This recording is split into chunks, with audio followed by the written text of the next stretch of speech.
l'aurore du salut. Alors, si vous voulez, cet après-midi, nous allons laisser la Vierge Marie s'occuper de nous. On va changer les affaires. Hein. C'est à elle maintenant un peu de travailler. On va lui demander de faire ce qu'elle a fait pour Jésus, de le faire pour nous, tranquillement. Avec, en arrière-fond, tout de même cette idée que la manière dont elle nous aime, qui est la manière que Dieu a de nous aimer, n'est pas de simplement nous laisser dormir dans un lit. Non, ça, hein, non. La manière dont la Vierge Marie nous aime, c'est pour que nous prenions toute notre dimension. Voilà. Et là, il y a, je dirais quelquefois, des moments où elle nous invite, pas toujours en poussant derrière nous, mais enfin quand même de façon assez efficace, elle nous invite à peu nous aller au-delà de ce que nous aimerions faire pour être tranquilles. Alors, première remarque, pour commencer, il y a quelques petites remarques comme ça de mise en route. Hein. La première remarque, c'est que justement, comme le dit le prophète Isaïe, hein, de même que le ciel est au-dessus de la terre, de même mes pensées sont au-dessus de vos pensées. Et donc, dans la mesure où la Vierge Marie a pour chacun de nous une intention qui est celle de Dieu, puisqu'elle partage pleinement la vision et l'amour que Dieu a de chacun de nous, et ce qu'elle entend bien nous faire vivre va souvent, je dis bien souvent, plus loin que ce que nous aimerions simplement faire. C'est un point assez important. Avec cet élément sous-jacent, que, en ce qui concerne la Vierge Marie, elle nous connaît et elle nous aime de façon beaucoup plus juste et beaucoup plus efficace que nous-mêmes nous nous connaissons et nous nous aimons. Que de fois dans la vie, hein, on prend une décision et puis, oh, dans un chien, s'il avait su, j'aurais pas fait ça. Hein. Oui, parce que nous avons sur nous-mêmes et sur nos capacités, puis surtout sur l'avenir, sur les événements qui vont se dérouler autour de nous, on n'a que une connaissance limitée. Alors que la Vierge Marie a, puisqu'elle est en pleine communion de vie avec Dieu, elle a sur ce que nous allons devenir et sur nos capacités, une connaissance qui, elle, est parfaite. Et en plus, hein, elle nous aime, donc, et elle nous aime de l'amour même que Dieu a pour nous. Donc, ce qu'elle nous invite à vivre correspond de façon bien meilleure que tout ce que nous pourrons choisir pour nous. C'est là où il faut savoir tranquillement un peu se remettre entre ses mains avec une confiance totale, car elle est notre mère. Voyez. Mais une mère qui a une autre dimension. Hein. Mais c'est important, voyez. Voilà la première remarque que je voulais vous glisser là dans le cœur. Savoir que la Vierge Marie, elle entend bien nous aider à prendre toute notre dimension de participants de la vie divine et que elle le sait mieux que nous par quel chemin nous allons pouvoir y parvenir. Voilà. Alors maintenant, si vous voulez bien, on va, comme ce matin, voir trois grands aspects de ce qu'est son intervention envers nous. Un premier aspect qui me paraît tout simple et important, c'est que elle s'associe, elle est totalement associée à ce que nous vivons. À la manière de Dieu lui-même d'ailleurs. Vous savez que, parce que ce que bien souvent les chrétiens, et alors encore moins ceux qui sont en dehors de l'Église, les marginaux, même s'ils sont un peu chrétiens, hein, ne comprennent pas, c'est que Dieu n'a pas à intervenir en permanence. Dieu n'est pas un horloger qui, avec un petit tournevis, serait en train de régler la pendule un peu tous les 3 jours pour qu'elle soit exactement à l'heure. Non, le projet de Dieu consiste surtout à construire une communion d'amour. Et pour qu'il y ait une communion d'amour, il faut qu'il y ait une pleine liberté, un plein engagement de chacun. à la fois du côté de Dieu et aussi du côté des hommes. Donc, c'est pas du tout en mettant les gens, oui, dans des armures toutes façonnées, hein, qui nous encadrent bien. C'est pas en encadrant les gens qu'on leur apprend à être libres. Et c'est une des idées que quelquefois j'ai du mal à faire passer. C'est surtout certains chrétiens qui veulent absolument que Dieu soit un peu comme un montreur de marionnettes. Vous voyez, on est mené avec des fils, puis il y a deux qui tirent les fils. Hein. Alors c'est très pratique parce que c'est Dieu qui fait, on est tranquille, hop là. Non, Dieu n'est pas celui qui intervient pour nous guider comme un montreur de marionnettes. Hein. Et la Vierge Marie, pareil. Hein. Donc, s'il vous plaît, la manière vraiment d'être présente et je dirais, active dans notre existence, c'est pas d'intervenir pour, en fait, nous guider. Hein. Petite histoire pour vous détendre 2 minutes, ça. Hein. Une petite fille qui est en retard pour aller à l'école. Alors, Seigneur, faites que j'arrive à l'heure. Seigneur, faites que j'arrive à l'heure. Elle court, puis elle bute sur une pierre, elle tombe et dit, j'ai pas dit de pousser. Ben oui, c'est ça. La Vierge Marie n'est pas là en train de nous dire, allez, faut tourner à droite ou faut tourner à gauche. Elle est celle qui s'associe pleinement à ce que nous vivons, qui le partage pleinement. Et cela est, je dirais, quand on sait lire la Bible de l'intérieur, hein, la manière d'être de Dieu depuis toujours.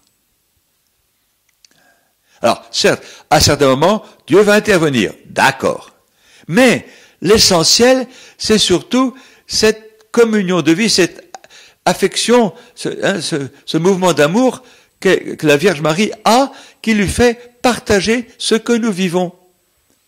Il y a dans la Bible, malheureusement ce n'est pas dans nos Bibles chrétiennes, c'est dans nos Bibles juives, parce que une lettre W a été un petit peu raccourcie, et les chrétiens, lui, le lisent comme si c'était un Y, alors que les rabbins, eux, lisent un W. C'est pas grave, oui, mais ça change tout. Parce que là où dans vos Bibles, vous avez, et dans leur souffrance, ce n'est pas un messager, c'est lui-même qui les sauva, c'est déjà pas si mal, dans Isaïe chapitre 63, verset 9. Mais, eux, les Juifs, encore aujourd'hui, hein, si vous prenez les Bibles, et la Bible des familles l'a pris elle aussi maintenant, j'ai aperçu que maintenant ça commence à se diffuser aussi dans les Bibles chrétiennes.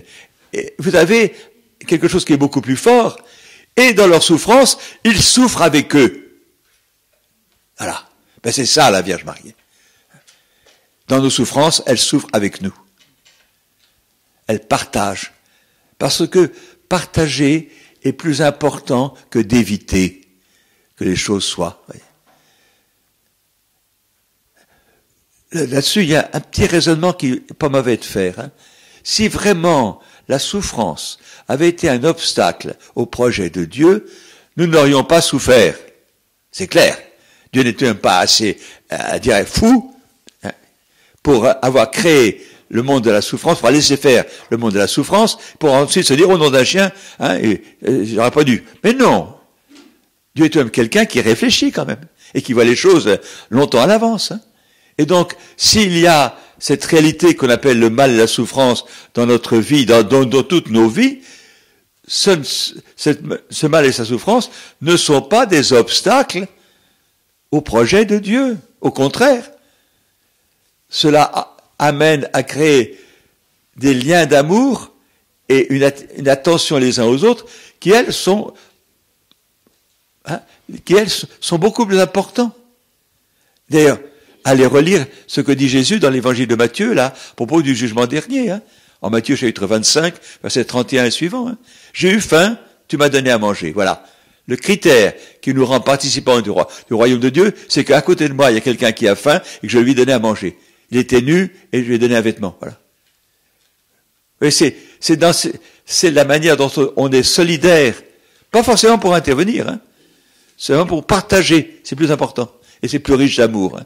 Pour partager ce que nous vivons. Et la Vierge Marie, je vous assure, laissez-la vous le dire, hein, elle a pour partager pleinement tout ce que nous vivons. Elle le vit avec nous. Et c'est ça qui me paraît fondamental dans notre existence. Elle n'est pas pour nous éviter de buter sur une pierre et de tomber par terre. Non. elle est là pour, quand j'ai mal, eh bien, avoir mal elle aussi. Il y a, alors là, cette fois-ci, c'est dans toutes nos Bibles, qu'elles soient chrétiennes ou juives, hein. Lorsque Dieu se manifeste à Moïse, là, au sommet du Sinaï, hein, Dieu dit une phrase qu'on lit quelquefois comme ça, tout banalement, hein. Dieu dit, je connais, à propos de ce que vivent les Hébreux là-bas en Égypte, Dieu dit, je connais ses souffrances. Or, connaître, en hébreu, c'est un verbe qui est beaucoup plus fort que seulement connaître en français. Quand Dieu dit « je connais ses souffrances », ça veut simplement pas dire « j'ai un dossier sur la question, puis je verrai ça quand j'aurai le temps ». Non, non. Hein. Quand Dieu dit à Moïse « je connais ses souffrances », ça veut dire « je ressens hein, », comme Adam connaît Ève. Hein. Connaître, c'est un acte de sensibilité et de relation. Et quand Dieu dit « je connais ses souffrances », cela veut dire vraiment hein, qu'il ressent ce que nous vivons. Donc, Exode, chapitre 3, verset 7. Et puis également, vous avez un autre passage que j'aime beaucoup, c'est dans le prophète Zacharie, chapitre 2, verset 12, Zacharie 2, 12, hein, où Dieu dit, par la bouche du prophète, « Quiconque vous touche, touche à la prunelle de mon œil. » Voilà. Et Dieu ressent ce que nous vivons, et la Vierge Marie, qui est en pleine communion de vie divine, ressent tout ce que nous vivons. C'est important, ça, vous voyez. Non pas d'abord, en un premier temps, pour nous en sortir. Elle le fera quand il le faudra. Et ça fait partie de sa liberté. On en parlera tout à l'heure. Hein. Mais elle est d'abord celle qui continue de partager et de vivre, et vraiment, de vivre pleinement ce que nous vivons. C'est ça l'amour.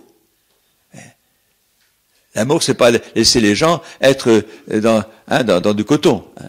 L'amour, c'est peu à peu les aider à se construire.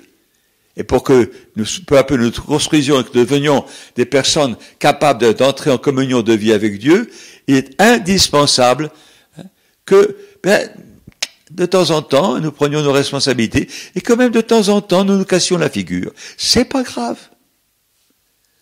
Pour choisir celui qui va être le responsable de sa communauté de chrétiens, de l'Église, Jésus a choisi Pierre après qu'il se soit cassé la figure. Il a confirmé dans sa mission après qu'il se soit cassé la figure, hein, après le reniement. Hein. Moi j'aime beaucoup, c'est une petite parenthèse, là, c'est pas tout à fait sur la Vierge Marie, mais c'est pas grave. J'aime beaucoup cette scène de l'intronisation du premier pape. Oui, c'est le couronnement du premier pape. Ça se passe au bord d'un petit lac, au matin, à l'aube, hein. Pierre vient, après avoir mis un pagne autour des reins, vient de plonger tout découlinant d'eau, hein, pieds nus, hein, sur les cailloux, et c'est là où Jésus lui dit, voilà, hein, sois le passeur de mes brebis. Ça change un peu du Vatican, hein, mais c'est pas grave. Mais voilà, je referme la parenthèse. Hein. Non, vous voyez, prenez conscience de cela, hein, que comme le disent beaucoup de spirituels, ce ne sont pas nos fautes qui nous écartent de Dieu. C'est nos suffisances. Là, le drame, dans la parabole du pharisien et du publicain, c'est que le pharisien, il arrive, plein de lui-même. Il est plein. Alors, Dieu n'a rien à lui donner. Hein. Et Dieu n'a rien à partager avec lui, il est plein. Hein, comme j'ai dit l'autre jour, pour présenter le sermon, j'ai dit, voilà, le résumé du sermon est facile. Si vous êtes invité à un bon repas, n'arrivez pas le ventre plein. Ben oui, c'est ça. Hein, si vous voulez que Dieu vous remplisse, hein, n'arrivez pas en étant plein. Dieu n'aura rien à vous donner. Hein. Et alors c'est pour ça que n'ayez pas peur de vous présenter devant la Vierge Marie avec vos bosses, vos vêtements déchirés, enfin au plan spirituel, hein, vos vêtements déchirés, etc. C'est pas grave. Au contraire. Vous, pour celles qui ont une maman qui était une maman, quoi, hein, vous vous rappelez, hein, quand vous arriviez, après vous êtes tombé par terre, oh maman, je suis tombé là. Et tout de suite, ces gestes, on dirait qu'elle attendait que ça, notre maman pour intervenir, et que, ça y est, enfin, je vais pouvoir te dire que je t'aime en m'occupant de toi. Parce que, non, vous voyez, c'est ça, c'est comme ça que je pense qu'il faut que nous ayons la sagesse de nous présenter devant la Vierge Marie. De pas nous dire, regarde comme je suis beau. Oh, bon, d'accord, ça fait de temps en temps plaisir. Mais, c'est pas ce qu'elle attend. Elle attend de nous, quand nous lui disions, allez, j'ai du mal, il faut que tu me tiennes la main. Ça va pas changer la réalité où je suis, mais au moins je me sentirai pas tout seul. Parce que le grand drame, vous le savez bien d'ailleurs, le grand drame de nos vies, c'est souvent de ne pas sentir cette présence d'amour près de nous. Et là, c'est, je dirais, c'est le rôle, pour prendre un mot gras et gros, c'est le rôle, la fonction que Dieu a donné à la Vierge Marie, d'être celle qui va être près de nous. Comme ça. Je crois simplement pour de dire, allez, tu sais, on t'aime bien, hein. Vous voyez, et ça et pas pour tellement modifier nos difficultés. De toute façon, les difficultés, ça passe. Mais au moins pour construire, et c'est ça qui est important, construire entre elle et nous vraiment un lien d'amour. En lui faisant confiance. Oh, il y a là une prière de Saint François de Sales, je vais vous la résumer, mais que j'aime beaucoup. Saint François de Sales disant, si vous étiez que ma mère, je dirais la pauvresse, elle m'aime bien, mais elle n'a aucun pouvoir, donc c'est normal qu'elle fasse rien pour moi. Si vous n'étiez que ma reine, je dirais d'accord, elle est toute puissante, seulement elle n'a pas d'amour pour moi, donc c'est normal qu'elle fasse rien pour moi. Mais vous êtes ma mère et ma reine, donc vous devez d'intervenir. Moi j'aime bien cette manière de Saint François de Sales de prier la Vierge Marie, vous voyez, d'avoir la simplicité de lui faire confiance, parce que, justement, elle peut tout. Et combien faudra-t-il qu'il y ait encore de miracles à Lourdes ou ailleurs pour que nous ayons conscience de cette capacité d'intervention que la Vierge Marie a à notre égard.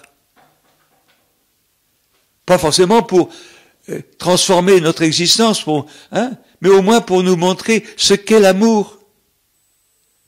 Oh, c'était fin octobre 1993, nous avons organisé là-bas à Lourdes le premier congrès des médecins catholiques sur guérison et miracles. J'avais alors organisé avec M. Douce de Blazy, qui était à ce moment-là maire de Lourdes, et j'avais à conclure le congrès, 3 jours, il y avait même 700 médecins qui étaient là. Et j'avais décortiqué le miracle, de toute façon, je ne veux pas ces détails, comme des cliniciens.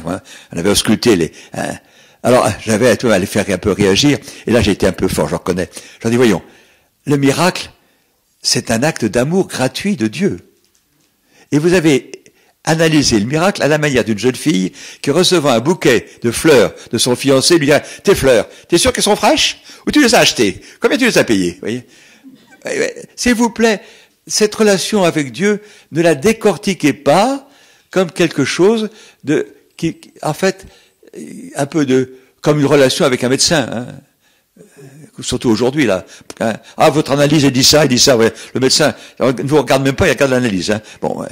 Mais non, essayez de comprendre que ce que la Vierge Marie entend faire pour nous faire avancer vers Dieu, c'est peu à peu nous faire vivre, je dis bien vivre, l'aspect essentiel qu'est une relation d'amour entre Dieu et nous. Et que tout se noue, non pas dans des efficacités, mais dans une relation d'amour. Je connais des mystiques qui ayant la possibilité, se sachant la possibilité d'intervenir pour faire un miracle, disaient non. Il vaut mieux que ce soit dans la situation où on est là. Parce que c'est dans cette situation-là que Dieu entend établir ce lien d'amour entre lui et nous. Voyez. Et je pense que pour certaines situations, la Vierge Marie agit comme cela. Elle ne va pas guérir tout le monde. Non. Parce que quelquefois, d'ailleurs, le statut de la personne, ce qui arrive à la personne guérie est encore pire que ce qu'elle était avant.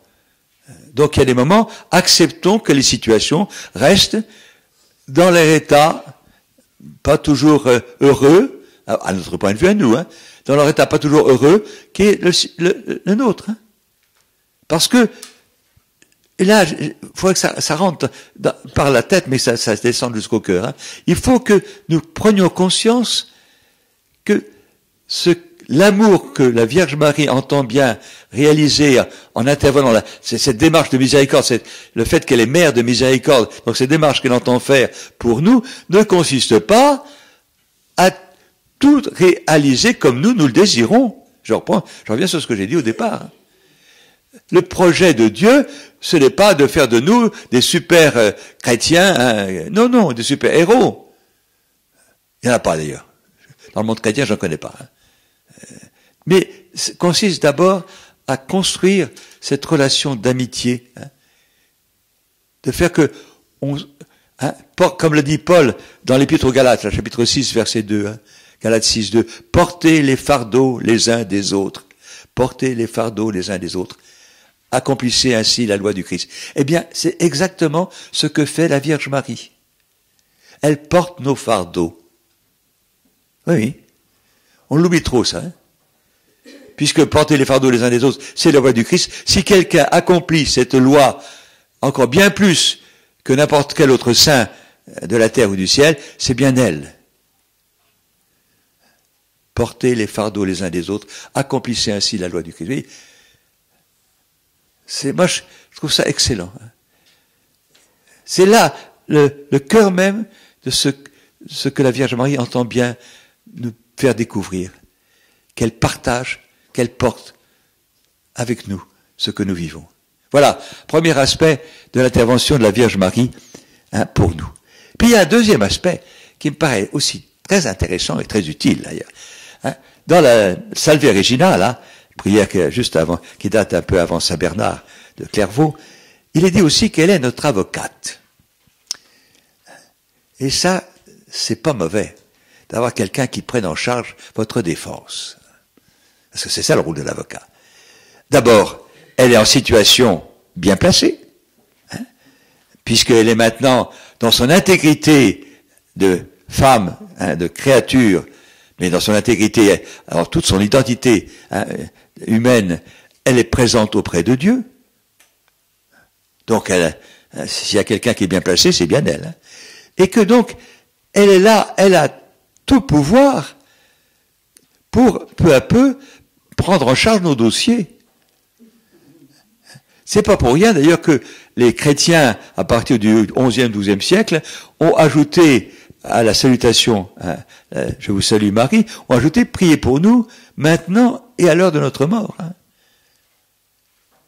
C'est celle qui, en fait, nous prend en charge à ce moment-là. Mais avant aussi. Et c'est important, vous voyez, de savoir qu'il va y avoir quelqu'un qui, en fait, je dirais, connaît notre dossier à fond, ça, il n'y a pas de problème, et qui, en même temps, va intervenir en notre faveur auprès de Dieu. Et cette fois-ci, c'est un deuxième aspect. Le premier, c'était, elle intervient, elle partage notre existence, mais maintenant, tout en partageant notre existence, elle a en main le dossier bien établi de notre existence pour bien le présenter à Dieu. C'est assez étonnant d'ailleurs comme ça, de penser que c'est le rôle des femmes, n'oubliez pas, qu'il y a là, Dieu a choisi une femme pour qu'elle soit, au nom de toute l'humanité, celle qui va plaider en notre faveur. Celle qui, en fait, est l'élément qui nous accueille au moment du passage pour nous conduire vers le Père. Celle qui ne cesse pas de préparer le chemin pour qu'il y ait cette rencontre. Il faut la voir comme ça, vous voyez, comme celle vraiment qui nous accompagne maintenant, mais qui surtout prépare la rencontre. Parce que c'est un moment un petit peu impressionnant quand même. D'ailleurs, il y a beaucoup d'aumôniers de prison qui, au moment comme ça des exécutions capitales, ça se fait plus maintenant, mais pas plus en France, mais un peu encore ailleurs malheureusement, disaient aux condamnés, allez voir la Vierge Marie, puis après laissez-la vous accompagner. Pour Fesch en particulier, Jacques Fesch, c'était un peu ce qu'elle lui a conseillé son aumônier. Allez, eh bien, bon, nous on n'est pas des condamnés à mort au sens de la peine capitale civile, mais enfin, on est tous quand même amenés à abandonner notre corps physique pour accéder déjà à la rencontre du Seigneur. Eh bien, n'oubliez pas que la première qui va vous accueillir, c'est elle. C'est elle qui est là et qui nous attend. Et quelquefois, qui se manifeste même avant le départ. j'ai connu des cas, moi, comme ça, où la Vierge Marie était, le mourant découvrait la présence de la Vierge Marie avant même de passer de l'autre côté. C'est assez surprenant à dire ça. Mais, moi, ça m'étonne pas. Ben oui, c'est son rôle. Vous voyez, la foi chrétienne a toujours pris conscience que c'était sa mission, je dirais, une des missions qu'elle assumait à notre égard. C'est ça aussi, c'est dans ce sens-là qu'elle est mère de miséricorde, vous voyez. Elle est celle qui, en fait, va nous faire découvrir ce qu'est l'amour de Dieu pour nous, l'amour du Christ pour chacun de nous. Vous voyez, toujours avec cette idée que je vous ai un peu aperçu ce matin, qu'elle fait ça en pure transparence. Elle est celle par qui la miséricorde de Dieu nous atteint et par laquelle nous nous trouvons comme attirés par la miséricorde. Oui. Pour que nous laissions de côté un peu l'inquiétude que nous risquons d'avoir, parce que c'est vrai, il y a des moments où on se dit, comment je vais être reçu là-haut, hein? Ben oui, mais bien vous serez reçu par ce regard d'amour de la Vierge Marie, hein, qui vous prendra là. Hein. Je pense qu'il faut déjà tranquillement, sans faire de fausses idées, mais enfin tranquillement, hein, se laisser prendre dans ses bras, hein, la laisser nous prendre et nous entraîner, un peu comme elle a présenté Jésus au temple, hein, qu'elle nous présente chacun là, dans l'amour de la Trinité, dans la vie trinitaire, qu'elle nous y entraîne, simplement, comme ça, en nous, vous voyez, en nous injectant, le mot est un peu trop fort, tant pis, hein, mais en nous faisant ressentir nous aussi cette tendresse de Dieu à notre égard, oui, c'est cet amour particulier qui est celui de Dieu qu'on appelle la miséricorde. Parce que pour moi, la miséricorde, c'est d'abord la manière d'aimer de Dieu. Et elle est là pour nous la transmettre, pour nous faire percevoir qu'en définitive, c'est dommage parce que c'est pas toujours évident, même pour des chrétiens, que nous n'avons rien à craindre de la part de Dieu. Et c'est elle qui va nous le dire de la façon, je crois, la plus forte. Nous faire vraiment évacuer tout ce qui peut rester encore en nous, d'appréhension, de peur.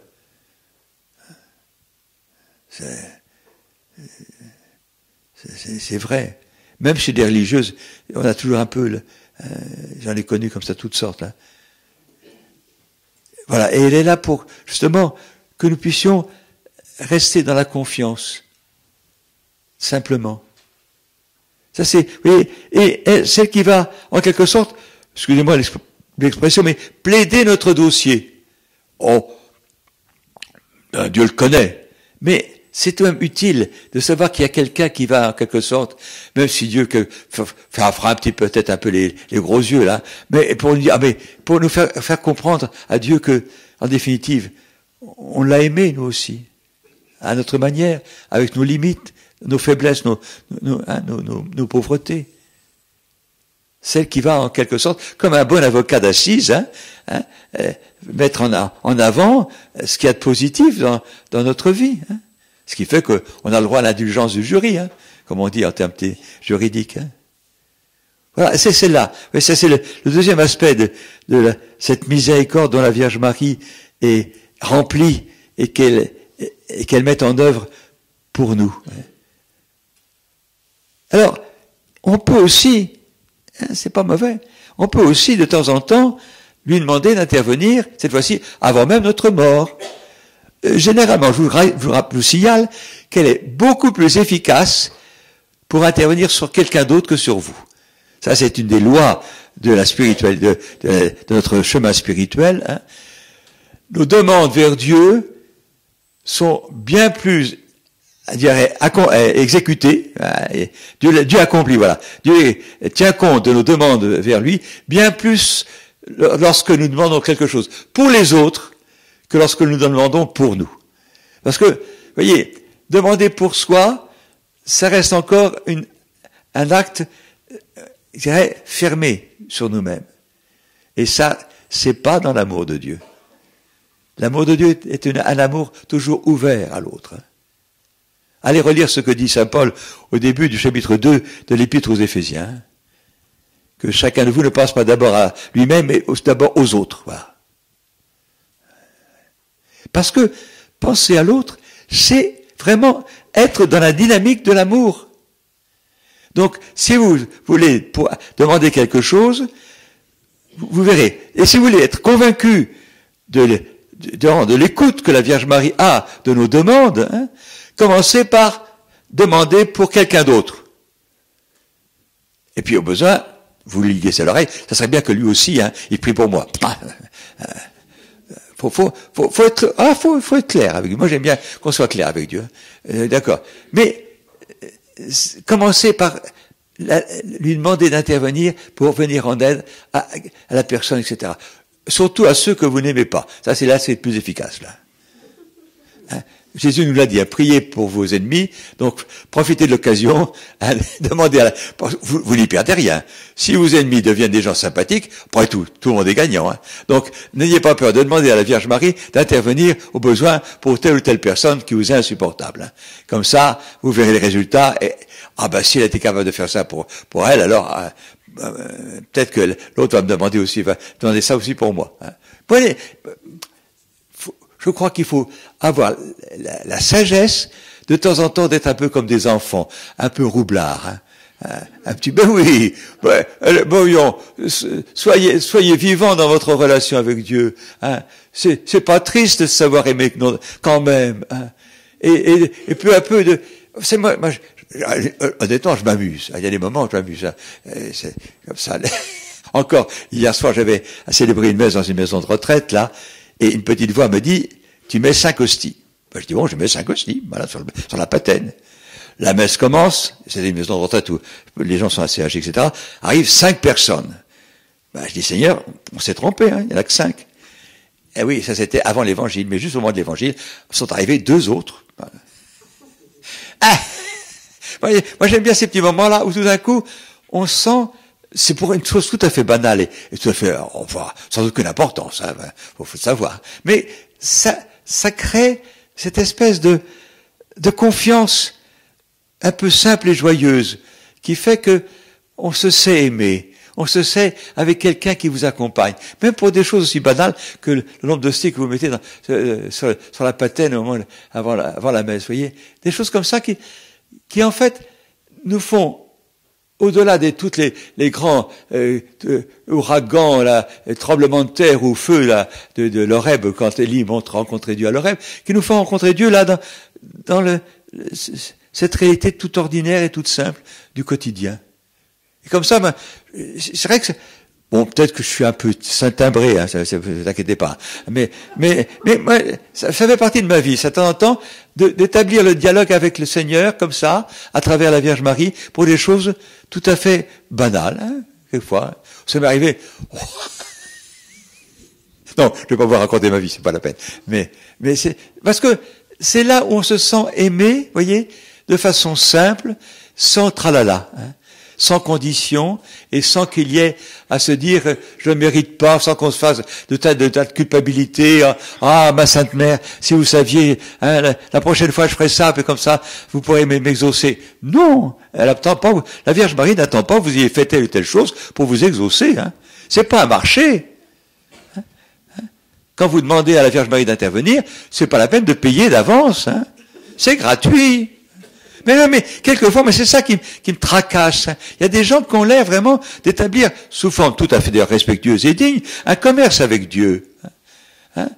Seigneur, je te promets, je vais te donner ça, mais il faut que tu me donnes ça. Oh, non, s'il vous plaît. Hein? Faites honneur à Dieu, que ce soit gratuit. Hein? Comme le dit Paul en Romains 6, 23, hein, le don gratuit de Dieu, c'est la vie éternelle. Et puis Romains chapitre 6, verset 23. Donc, il en est de même pour la Vierge Marie. Hein. N'allez pas lui promettre de lui dire un rosaire tous les jours pendant 8 jours, hein. D'ailleurs, vous allez le fatiguer, parce qu'un rosaire c'est long, surtout maintenant, quand on prend les 4 séries de mystères. Maintenant, il y avait que 3 séries de mystères. Maintenant, il y en a 4. Hein. Ça fait donc 200, hein, Ave Maria. Ben oui, hein, faut compter, hein. Donc, ne faites pas le commerce en disant, voilà, ça te vient, si j'obtiens ça, je te donne, pendant 8 jours, je te fais 3 rosaires par jour, voilà. Oh, non, s'il vous plaît. Elle vous aime. Faites-lui au moins cet honneur de croire en son amour gratuit pour vous. Hein. N'allez pas calculer avec elle. Ça marche pas. D'ailleurs, je peux vous assurer qu'elle n'aime pas ça. Alors, si vous avez envie de prier, vous priez. Mais que ce soit un geste comme ça, un peu comme de sa part. Quelque chose de gratuit, vous aussi. Hein. C'est un des points, je vous signale, où nous pouvons égaler l'amour qu'elle a pour nous. C'est pas moi qui le dis, c'est messieurs les théologiens. Il y a au moins un point où nous pouvons être à égalité avec la Vierge Marie, c'est dans la gratuité de son amour pour nous. Eh oui. Alors essayez d'avoir pour elle un amour gratuit, parce qu'elle a pour vous un amour gratuit. Et que la gratuité, c'est monsieur Thomas d'Aquin qui le dit, hein. C'est important ça, hein, qui dit que la seule égalité c'est dans la gratuité. Bon, donc, aimons la Vierge Marie gratuitement, et laissons-la nous aimer gratuitement. Voilà, ça c'est le deuxième aspect des choses. Et puis, il y a un dernier aspect qui me paraît quand même utile, et un peu oublié quelquefois, hein, c'est que elle est celle qui va nous enseigner la joie. Parmi les fruits de l'Esprit Saint, tels que Saint Paul nous les présente là, dans l'Épître aux Galates, chapitre 5, verset 22, Galates 5, 22, hein, le deuxième fruit de l'Esprit Saint après l'amour, c'est la joie. Oui, oui, la joie. C'est une réalité qui est déjà celle de Dieu. Alors, rappelez-vous les paraboles, hein, des talents. C'est bon, bien, bon et fidèle serviteur, entre dans la joie de ton maître. Rappelez-vous les paroles les 3 paraboles de la miséricorde dans Saint Luc chapitre 15. Hein. Il y a plus de joie dans le ciel pour un seul pécheur qui se convertit que pour 99 justes qui n'ont pas besoin de conversion. J'ouvre, pour s'amuser 2 minutes, une petite parenthèse. Avez-vous remarqué dans nos lectionnaires d'aujourd'hui, dans le prix en église, etc., que 99 maintenant, vous avez vu comment c'est écrit ?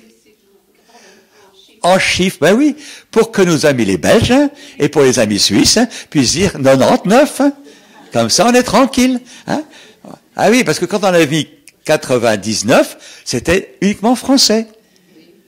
Et on a même pensé qu'il y avait des chrétiens qui parlaient une langue française, mais qui n'avaient pas la même manière de dire les choses, et donc on a mis les chiffres comme ça, les Belges et les Suisses peuvent dire 99 brebis. Hein. Eh oui. Et exactement, repérez, voilà, il se trouve que notre évêque, M. Roberta à Tours, est le président de la commission de liturgie. Alors, c'est des petits trucs qu'on discute entre nous, ça. Voilà. Voilà, je referme la parenthèse, seulement pour vous étendre 2 minutes. Voilà. Donc, revenons, si vous voulez, à la joie. Alors là, il y a, je vais encore revenir au système de 3, il y a 3 éléments qui constituent la joie. La joie, elle a 3 pieds. Hop! Comme ça qu'elle tient bien, d'ailleurs. La joie, elle est d'abord, justement, l'effet produit par cet amour de la Vierge Marie. C'est comme un enfant qui se sait aimer, il saute de joie. C'est le résultat de la prise de conscience de cet amour de la Vierge Marie pour nous. Je me réjouis parce que je sais qu'elle m'aime. Et donc, que je suis en sécurité, j'ai rien à craindre. Ouais. C'est cette espèce. Et alors, avec surtout un élément important, c'est que elle se manifeste même dans les moments apparemment difficiles. C'est ça qui est assez étonnant. C'est que on peut être dans des situations difficiles, mais si on se sait aimer, comme la Vierge Marie nous aime, puisqu'elle est le visage d'amour de Dieu, alors on peut être heureux. Rappelez-vous ce que Jésus a dit à ses apôtres. Je vous ai dit ceci pour que vous ayez en vous ma joie et que votre joie soit complète. Et Jésus a dit cela au moment où il affrontait sa passion. C'est la manière dont l'évangile de Saint Jean nous transcrit la passion de Jésus, l'agonie, sous forme de joie. Voilà. Et elle n'est pas opposée à la tristesse. Quand Jésus dit aux apôtres, je suis triste à en mourir, veillez et priez avec moi, c'est pas contradictoire. C'est un fond, c'est une réalité qui est au fond de nous-mêmes, ça. C'est peut-être l'élément le plus profond de notre être, ça. Avoir cette force qui est celle même de Dieu, parce que la joie, elle a sa source en Dieu, hein. Et elle passe à travers la Vierge Marie, et nous la recevons, hein. Cette certitude que, quoi qu'il arrive, Dieu est vainqueur. Rappelez-vous ce que dit Jésus aux apôtres. Dans le monde, vous aurez à souffrir, mais gardez confiance, j'ai vaincu le monde, hein. Évangile de Jean, chapitre 16, verset 33. Jean 16, 33. Hein. Également ce que dira Paul à la fin du chapitre 8 de l'Épître aux Romains, là, en 8, 35, 36. Hein. En tout cela, nous sommes... Qui nous séparera de l'amour du Christ? La détresse, l'angoisse, la persécution, la faim, le dénuement. En tout cela, nous sommes plus que vainqueurs. Voilà. Ça, c'est la joie de Paul. Ou encore quand il dira, donc Épître aux Romains, chapitre 8, verset 35, 36. Ou jusqu'à 37 d'ailleurs. Et puis également ce que dit Paul en Colossiens 1, 24. Hein. Je trouve ma joie dans les souffrances que j'endure pour vous. Voilà. Voilà ce que dit Paul. Je trouve ma joie dans les souffrances que j'endure pour vous. Parce que, justement, c'est important, hein, que nous découvrions que au-delà de la surface, qui quelquefois est un peu ridée, hein, avec des défauts puis des coups qui vous restent, hein, des bleus et des déformations, etc. Au-delà de tout cela, il y a le grand fond, le fond de cette immanence et de cette solidité de Dieu. Oui. Et que le cœur même de Dieu, c'est un cœur de joie. Entre dans la joie de ton Seigneur. Hein. Moi, j'aime beaucoup ces passages de l'Évangile où Jésus nous invite à entrer dans la joie de Dieu. Oui. Et celle qui va nous faire entrer, je pense que celle qui nous tient la main pour nous faire entrer dans la joie de Dieu, c'est elle. Mon âme exalte le Seigneur, et mon esprit exulte en Dieu, mon Sauveur. Elle est pleine de joie, là. Car il s'est penché sur son humble servante. Désormais, tous les âges me diront bienheureuse. Si c'est pas de la joie, ça. Hein. Oui, c'est comme ça qu'il faut l'entendre. Hein. Et savoir que la Vierge Marie a envie de nous communiquer sa propre joie. Hein, de nous faire découvrir que, hein, avec Dieu, tout est possible. Et que, non seulement tout est possible, mais tout a été réalisé. Alors, ça, c'est un des premiers piliers de la joie. Et puis, un deuxième élément de la joie, c'est qu'elle est, je dirais, communicative. Mais il y a un autre mot, plutôt elle est comme une épidémie, quoi. Elle est transmissible, voilà. Hein. C'est comme une épidémie, ça se transmet. Hein. C'est, vous voyez, un des aspects importants de la Vierge Marie, c'est de ne pas, elle ne peut pas d'ailleurs garder cette joie-là pour elle. Elle ne peut que la transmettre. Elle ne peut que nous contaminer, voilà, c'est le mot qui me manquait. Hein. Elle ne peut que nous contaminer de sa propre joie. Et pourtant, ça n'a pas été facile, hein. Quand on regarde ce qu'elle a vécu. Hein. Bon, il y a une menace de la part du roi Hérode. Dieu n'intervient pas pour faire Hérode que ne puisse rien faire. Non, Dieu, on se sauve. Allez, on part en Égypte. Hein. Il y a Jésus qui est là, poursuivi par les scribes, les pharisiens, les grands prêtres à Jérusalem, et Marie assiste à tout cela. Si quelqu'un a compris ce qu'était l'engagement de Jésus, c'est bien elle. Donc, elle a vécu des moments extrêmement difficiles, mais je peux vous assurer qu'elle était, au fond d'elle-même, elle est restée dans la joie, parce qu'elle avait cette certitude. D'ailleurs, c'est comme ça et c'est pour cela que nous la prions le samedi, je vous rappelle, hein. Si dans l'église nous avons une attention particulière à la Vierge Marie le jour du samedi, c'est parce que entre le vendredi saint de la mort de Jésus et le dimanche de Pâques de sa résurrection et sa manifestation aux apôtres, elle a été la seule à porter la foi, à savoir que Dieu ne pouvait pas laisser Jésus enfermé dans la tombe. C'est ça aussi la joie de la Vierge Marie, d'avoir en elle cette certitude de la résurrection. Au point même que les évangiles n'ont pas cru nécessaire de nous dire comment s'était passée cette rencontre entre Jésus et sa mère au matin de Pâques. Ils n'en parlent pas, non, c'est autre chose. Mais à nous de le comprendre, et à nous de découvrir que elle avait déjà accueilli Jésus. En fait, elle était sûre qu'il allait revenir, qu'il allait sortir victorieux de ce monde après avoir fait monter vers Dieu l'ensemble de la communauté humaine qui l'avait précédé. Vous voyez, selon cette grande dynamique de la sortie du monde des morts, où Jésus prend dans une main, alors dans tant le poignet d'ailleurs, Adam d'un côté, Ève de l'autre, et hop, on brise les portes de ce monde des morts et on va vers Dieu. Elle savait tout cela. Et c'était ça, sa joie. Je pense que c'est important que nous-mêmes, nous partagions cette joie, que nous la recevions de la Vierge Marie. D'autant que c'est pas impossible que les chrétiens, qu'ils soient catholiques, orthodoxes ou autre chose, passent par des moments pas toujours faciles. Vous savez, les chrétiens orthodoxes de Russie, ils en ont bavé pendant 70 ans. Donc, ils ont tenu bon. Et puis pourtant, s'il y a une liturgie où il y a bien de la joie, c'est bien la liturgie orientale. La liturgie de Saint Jean Chrysostome. Voilà, ça c'est le deuxième point. C'est la joie, elle est le soubassement profond. Puis il y a un troisième point important de la joie, c'est qu'elle est déjà l'accomplissement de l'avenir. Elle est déjà tournée vers le futur.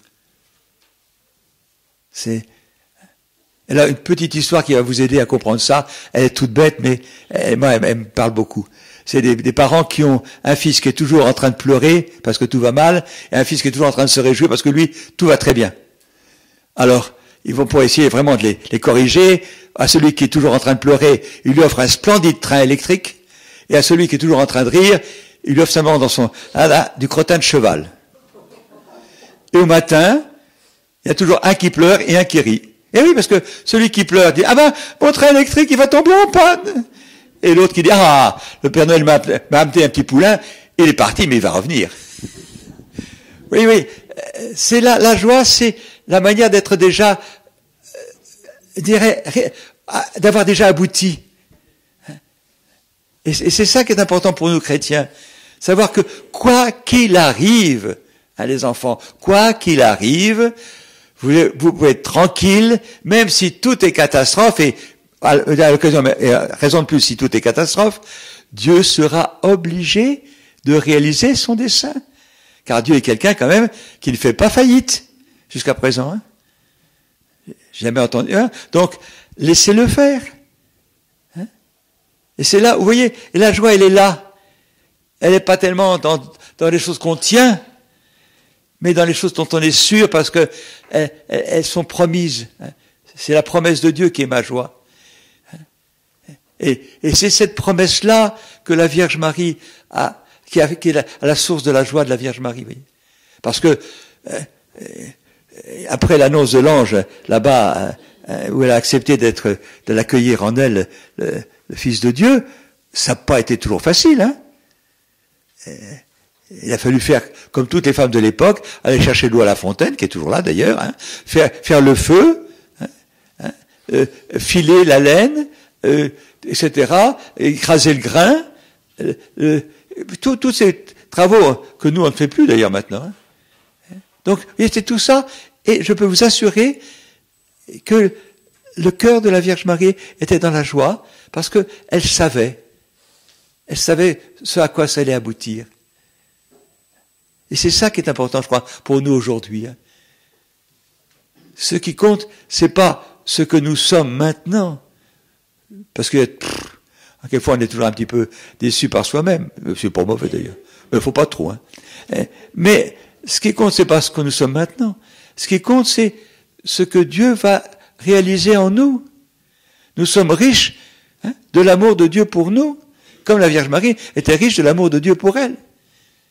Et c'est ça le fondement de notre joie. Et c'est ça qu'elle veut nous faire partager, vous voyez. Nous faire découvrir que, en définitive, et c'est là où nous pouvons peut-être, avec plus de force, demander à Dieu que tout ça aboutisse. Je pense que Dieu a envie, vous savez, qu'on lui demande de finir son travail. Et la Vierge Marie, elle est avec nous de ce côté-là. Dans ce domaine-là, elle est exactement comme nous. Elle attend que Dieu finisse son travail. Et nous pouvons, avec elle, lui dire, allez, Seigneur, que ton règne arrive. Parce que, n'oubliez pas, elle prie aussi notre Père avec nous. Et oui, quand nous récitons, quand nous exprimons cette prière de notre Père, elle l'a dit avec nous. Oui, il faut la mettre là où elle est. Quand on y réfléchit un peu, c'est étonnant, cette proximité de la Vierge Marie dans nos vies. Elle est celle qui vraiment partage notre existence. Je reviens au point de départ. Elle est là, celle qui... et puis qui justement nous transmet comme ça en le partageant cette certitude profonde qu'elle porte en elle-même, vous voyez. Cette joie de savoir que Dieu va réaliser son projet. Nous, quelquefois, on a du mal à le savoir. Elle le sait. Ça, c'est au moins un point où là, on n'est pas au même niveau, là, quand même. Elle a cette certitude de l'accomplissement du projet de Dieu. C'est celui qui a mis ça en évidence, c'est un certain père franciscain, là, Bernardin de Sienne. Enfin, je n'allais pas lire, c'est un peu compliqué. Enfin, c'est pas grave. Mais, vous voyez, il y a un certain nombre de saints qui ont bien compris ça. Que une des richesses de la Vierge Marie, c'est de savoir ce que nous ne savons pas. Et, justement, d'avoir cette tranquillité, cette paix et cette joie intérieure qu'elle peut nous partager, même si nous, on est encore un petit peu dans l'attente. Ça nous aide. Voilà. Oui, ça suffit, je crois qu'on a pas mal d'autres doses. Là. Ça va vous en voulez encore? Allez, non, on va prendre un petit temps pour se préparer pour se préparer à l'Eucharistie aussi, ça vaut la peine.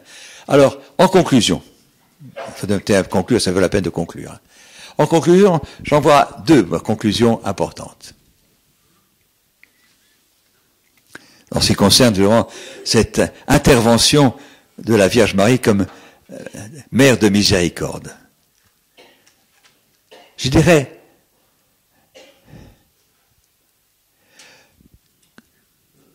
essayons de découvrir chaque jour davantage sa présence auprès de nous. Ça me paraît un bon chemin, ça. Essayons de découvrir chaque jour davantage sa présence auprès de nous. Quitte à, c'est un petit truc que je vous le donne, le matin, en vous priant la Vierge Marie, lui dire, Sainte Marie, quel signe de votre amour pour moi allez-vous me donner aujourd'hui? Parce que, comme toutes les personnes qui aiment, elles n'arrêtent pas de vous aimer. Et quelquefois, elle agit en vous aimant, mais on ne le remarque pas. Alors, vous voyez, essayons de ouvrir notre regard pour être prêt à découvrir ces petites attentions d'amour, parce que, je dirais, elle est très pudique. Elle n'entend surtout pas nous imposer sa présence. Donc, laissez-la simplement vous dire, essayez demandez-lui de vous aider, voilà. Demandez-lui de vous aider à découvrir sa présence à vos côtés. Voilà. Une première conclusion, le matin, là, comme ça. Et puis, deuxième élément, n'hésitez pas à la faire intervenir auprès d'autres personnes qui en ont besoin. Faites d'elle un peu celle qui va là où vous ne pouvez pas aller. Et ça, elle attend que ça, vous voyez, qu'on lui demande des services. Demandez-lui des services. On l'oublie trop. Ayez la tranquille, un peu comme un enfant. Ah, ça serait bien si tu faisais ça pour un tel. Et puis si tu fais ça pour un tel, oui, n'ayez pas peur de lui demander d'intervenir en faveur d'eux. comme je vous l'ai dit tout à l'heure, elle exaucera bien plus vos prières si c'est pour quelqu'un d'autre que si c'est pour vous. Et laissez-la faire, et faites-lui confiance pour intervenir en ce qui vous concerne, mais n'allez pas lui quémander des choses dont elle sait très bien que vous en avez besoin. Alors, demandez pour les autres, soyez plutôt quelqu'un qui demande pour les autres, ça sera bien mieux que simplement de vous vouloir accumuler encore un peu plus ce qui me fait frémir et un peu dresser mes quelques cheveux sur la tête, c'est quand les gens demandent des grâces ceci, des grâces cela, des charismes ceci, des charismes cela. Non. Dieu sait, et la Vierge Marie le sait également, ce dont nous avons besoin. Dites-lui, si vous avez le droit de lui dire, donnez-moi ce qui m'est nécessaire. Mais laissez-la décider. Ne dictez pas à la Vierge Marie ce qu'elle a à faire pour vous, quand même. Un petit peu de respect, quand même. Alors, j'ai des gens, moi, qui me hérissent, vous voyez, quand je les entends demander pour eux, comme si ils savaient ce qui était bon pour eux. Non. Demandez pour les autres. Comme ça, il y a un intermédiaire, et puis la Vierge Marie sait exactement ce qui est bon ou pas. Rappelez-vous ce que disait la Vierge Marie à Sainte Bernadette. Je vous promets pas de vous rendre heureuse dans ce monde, mais dans l'autre. Et la Bernadette, elle a monté son Golgotha, elle a gravi tout ça, parce qu'elle se savait aider, parce qu'elle avait elle découvert cette confiance qu'on peut avoir dans la Vierge Marie. Nous te saluons, ô toi Notre-Dame, Marie Vierge Sainte, que drape le soleil, couronnée d'étoiles, la lune est sous tes pas, par toi nous est donnée l'aurore du salut. On prend un temps de prière, et puis, à quelle heure est la messe, là?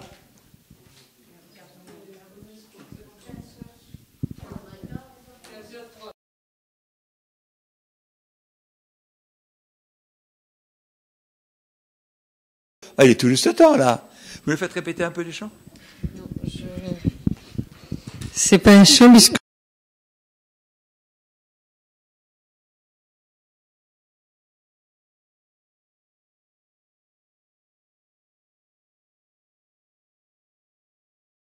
C'est possible, oui. Donc, je vais, pour cette prière, nous allons le faire à deux voix. Donc, il y a l'une d'entre nous qui va lire toute la partie qui est écrite en la première partie, Sainte Marie, Notre-Dame de la prière, et la partie en gras, ce sera toute l'assemblée qui va le dire. Donc, il y en a une qui dit la partie écrite